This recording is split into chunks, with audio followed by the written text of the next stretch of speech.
Now that Samsung has introduced the Galaxy S20 series this year, will the iPad Pro finally get this feature that Galaxy Tabs had for years? Let's find out.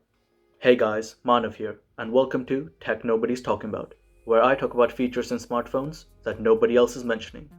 Make sure to like and subscribe. So the feature I'm talking about today is OLED. Till now, iPads didn't have OLEDs, mainly because ever since the iPad Pro, the iPad has been having a 120Hz display. Until now, OLEDs didn't support 120Hz. That's why the iPad has stuck with LCD. Samsung's line of tablets, on the other hand, have sported OLED displays from the start. And since OLED doesn't support 120Hz yet, they didn't switch to 120Hz displays either.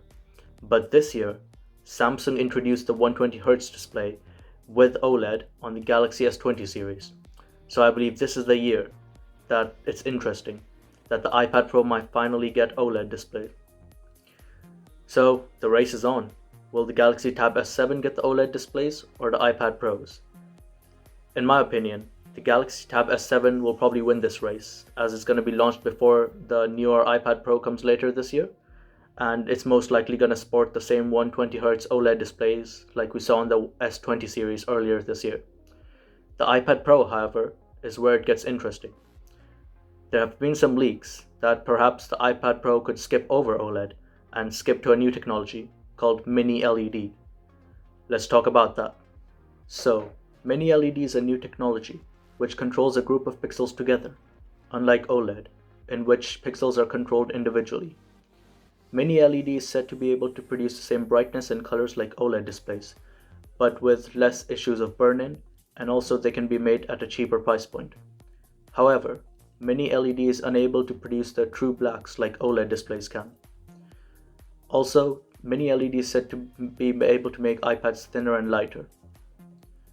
Now, we've seen OLEDs being used on iPhones, so that might happen on the iPads as well, we aren't sure, since this is just a leak.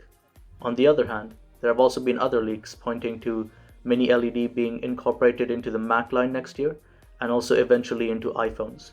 So, I guess we just wait and find out. Anyways, the point is that both the Tab S7 and the iPad Pro this year will be getting improved, in that the Tab S7 will be getting a 120Hz display, and the iPad Pro will probably be getting OLED, or more likely Mini LED. Tell me what you think about this in the comments below, and what tablet would you be looking to pick up if you're buying a tablet this year? Make sure to like and subscribe. I'll see you all next time.